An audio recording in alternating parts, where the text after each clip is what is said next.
अस्सलाम वालेकुम पाइसेस, मैं हारिस अज़मी प्रोफेशनल एस्ट्रोलॉजर आपकी खिदमत में हाजिर हूँ इस हफ़्ते की एस्ट्रोलॉजिकल रिसर्चेज लेकर। ये हफ़्ता 5 जुलाई से शुरू होगा और 11 जुलाई तक चलेगा। इन 6-7 दिनों में दो मेजर सोलर इवेंट्स हैं। एक तो हफ़्ते के पहले ही दिन है चांद ग्रहण होगा और चांद ग्रहण आपके यहाँ 11th हाउस में होगा। चांद एक ऐसा प्लैनेट है जो फोर्स ऑफ इमोशंस के लिए फ्यूल प्रोड्यूस करता है। हमारे अंदर जो जज्बात हैं, all type of emotions, love emotions हो, सैक्रिफाइसिंग इमोशंस हो, अटैचमेंट्स हो, ओबीडियंस हो, ये सब हमें मून लाइट से मिलते हैं, ये सनलाइट से नहीं मिलते।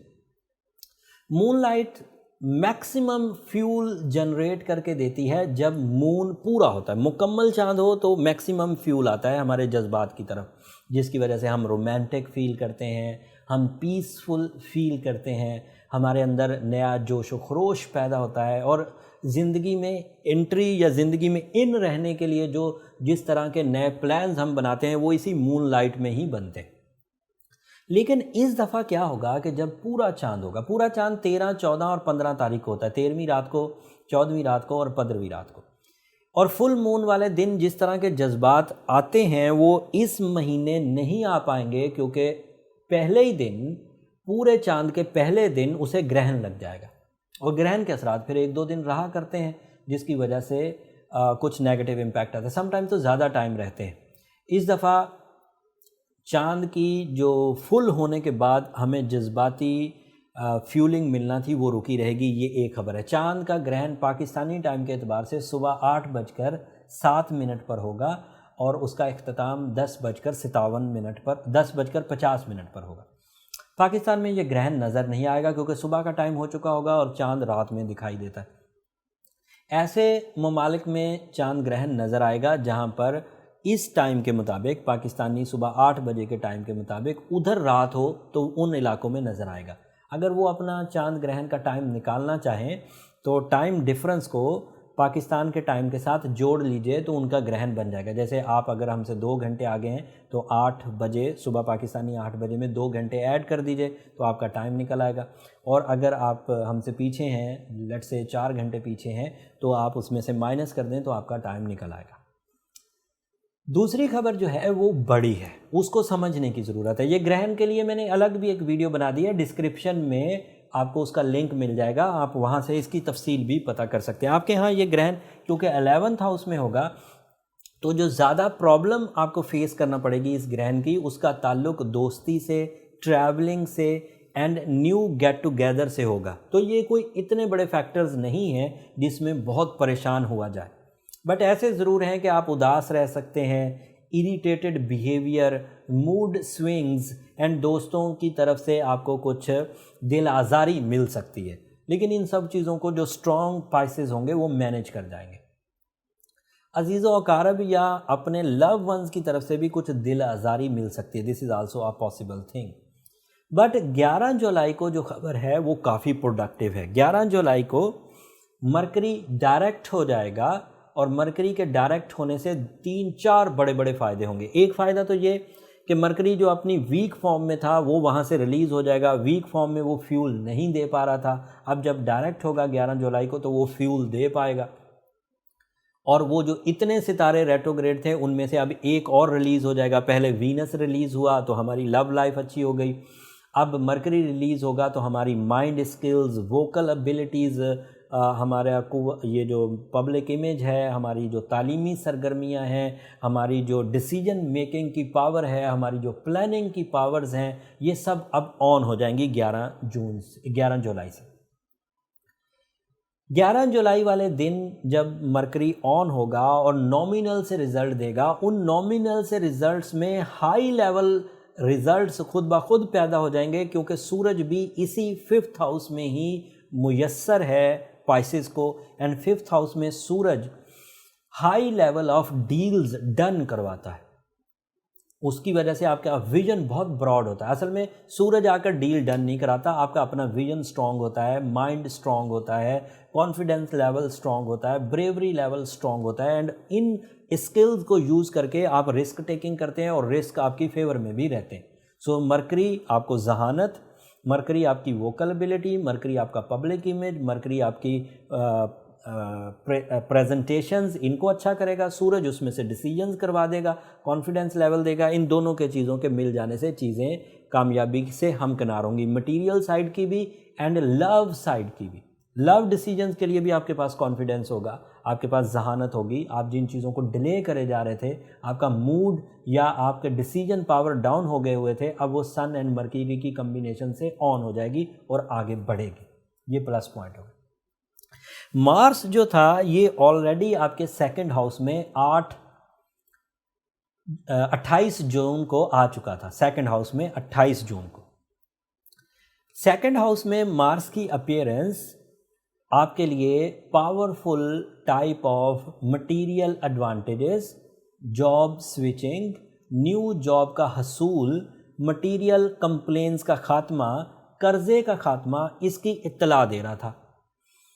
मार्स आपकी जिस्मानी कुव्वत और तवानाई को भी रिप्रेजेंट करता है। मार्स सडन गेन्स को भी रिप्रेजेंट करता है।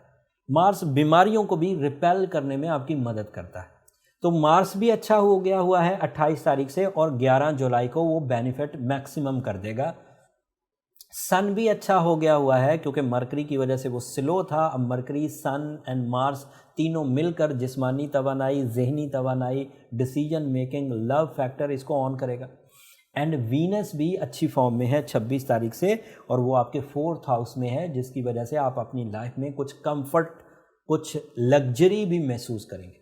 पहले 7 प्लैनेट्स में से सिर्फ 2 फेवर कर रहे थे, अब 7 में से 4 फेवर कर रहे हैं, और उन 4 फेवर्स की वजह से तालीम, love, career, material achievements, jobs, decision making, bravery and vocal ability, mind skills, ये सब मिल रहा है। मर्दों को भी और ख़वातीन को भी, हाउस वाइफ्स को भी, वर्किंग वुमेन्स को भी। इन सब के ये एडवांटेजेस अब जो पावरफुल पाइसेस होंगे वो ग्रैब करेंगे। बट इन सब चीज़ों के आपके फेवर में हो जाने के बावजूद अभी भी 2 प्लैनेट्स रेट्रोग्रेड हैं जो सितंबर तक चल रहे हैं, that is Jupiter and Saturn. Jupiter के अच्छा ना होने की वजह से अभी लक फैक्टर स्लो है, so you have to depend on your skills. And Saturn के अभी अनसपोर्टिव होने की वजह से आप अच्छी फॉर्म में हैं, क्योंकि सैटर्न जैसे ही डायरेक्ट होगा आपकी 7.5 दोबारा शुरू हो जाएगी, इसलिए उसका तो जितना लेट वो रहे, इनडायरेक्ट रहे और रेट्रोग्रेड रहे, उतना ही अच्छा है। सो आपको ज़रूरत सिर्फ अभी जुपिटर की है। बाकी सैटर्न को जो लोग बैलेंस कर चुके हैं अपनी 7.5 को रफ़ा करने के लिए, वो अच्छा कर चुके हैं, ताकि जब वो डायरेक्ट भी हो तो आपको तंगी ना हो, ये अच्छी बात है। अब बातों को सम अप करता हूँ। मार्स की वजह से खिलाड़ी बहुत अच्छे रहेंगे क्योंकि जिस्मानी कुव्वत का प्लैनेट है। मार्स की वजह से सर्जन्स बहुत अच्छा रहेंगे क्योंकि इसकी वजह से सर्जरी के जो फील्ड हैं उसके लोगों को सपोर्ट मिलती है। मार्स की वजह से जो लैंड से रिलेटेड लोग हैं, बिल्डर्स हैं, कंस्ट्रक्शन वाले हैं, रियल स्टेट वाले हैं, एग्रीकल्चर वाले हैं, उनको सबको बेनिफिट मिलेगा। मार्स की वजह से जो कमज़ोर या मरीज़ टाइप की नेचर के लोग थे, जिनको मर्ज जल्दी लाहक हो जाता था, वो पाइसेस भी अच्छे रहेंगे। मरकरी की वजह से गाना गाने वालों को, जहनी कारकर्दगी करने वालों को, तालीमी शोबे के लोगों को, सीखने और सिखाने के शोबे के लोगों को, क्रिएटिव एबिलिटीज़ वाले लोगों को फ़ायदा होगा। सूरज की वजह से सियासतदानों को फ़ायदा होगा। सूरज की वजह से CEOs या लीडर्स या ऑनर्स को, जो कि किसी कंपनी को या फैमिली को लीड करते हैं, उनको एडवांटेज होगा। वीनस की वजह से सभी को एडवांटेज होगा, मर्द और ख़वातीन को। उसकी वजह से लव लाइफ में इस्तेहकाम आएगा, शादी होना, लव कमिटमेंट्स होना, सोल एक्सचेंजेस होना, फ्रैंकनेस जनरेट होना, सोल बाउंडिंग्स बढ़ जाना, नाराज़गियाँ ख़त्म होना, these are all possible. And in planets की पॉजिटिविटी की वजह से अब जितने भी ग्रहण 5 जुलाई तक हुए हैं, जैसे 5 या 4 जून को, 21 जून को और फिर 5 जुलाई को, इन सब के असरात भी ख़त्म हो जाएंगे। So now you are ready to get your targets, to get your missions. लेकिन अगर कोई पाइसेस उसके बावजूद कंप्लेन कर रहा है तो उसे सूरह शम्स पढ़नी चाहिए, सूरह यासीन की सेकंड लास्ट आयत कसरत से तिलावत करनी चाहिए। अपना बर्थ स्टोन जो कि एक्वामेरीन है, बट एक्वामेरीन और टर्मलीन के रिप्लेसमेंट में हमने ब्लू सफ़ायर और रूबी प्रिस्क्राइब किया था, क्योंकि थोड़े ही अरसे के बाद 7.5 वाला फेज़ दोबारा शुरू हो जाएगा, तो if you go with blue sapphire और रूबी तो वो सारसती वाले इम्पैक्ट को बैलेंस कर देगा। एंड आखिरी बात, हालात कभी भी मुकम्मल फेवरेबल किसी के लिए भी नहीं हुआ करते। सिर्फ उन लोगों को ये तलकीन है जो ताकतवर हैं कि वो हर हालत में अपने आप को स्टैब्लिश एंड लोगों के लिए आसानियाँ पैदा करते रहें, और जो वीक हैं वो अपने आप को इस्टेब्लिश करने की कोशिश करें। यही दुनिया का फार्मूला है। सदा बागों में बुलबुलें नहीं बोला करती, सदा दिन भी नहीं रहेगा, सदा बहार नहीं रहती, सदा ख़िज़ा नहीं रहती। सो जज किया करें कि कब अच्छे दौर हैं और उनको ग्रैब किया जाए, कब कमज़ोर दौर हैं और उसमें से बच कर चला जाए। That's all. अब आखिर पर मेरी दो दरख्वास्तें हमेशा पाइसेस के, एक तो अगर मेरी ये कोशिशें आपको अच्छी लग रही हों, आपकी अवेयरनेस में इजाफ़ा हो रहा हो, तो हमें अपनी दुआओं में ज़रूर याद रखिएगा। आपकी दुआओं को मैं हमेशा एलानिया यहाँ एडमिट करता हूँ कि वो मेरी दुनिया और आखिरत का सबसे कीमती सरमाया है। चैनल को भी ज़रूर सब्सक्राइब कर लीजिएगा पाइसेस। आपकी सब्सक्रिप्शन जो है उससे मेरी और मेरी टीम की हौसला अफजाई होती है। अगले हफ्ते ये वाली पोजीशन प्लैनेट्स की मज़ीद मैच्योर हो जाएगी और इस मैच्योरिटी से आपकी ज़ात पर क्या असरात आएंगे तफसील से अगले हफ्ते बयान करूँगा। तब तक के लिए इजाज़त दीजिए। अल्लाह ने के बाद।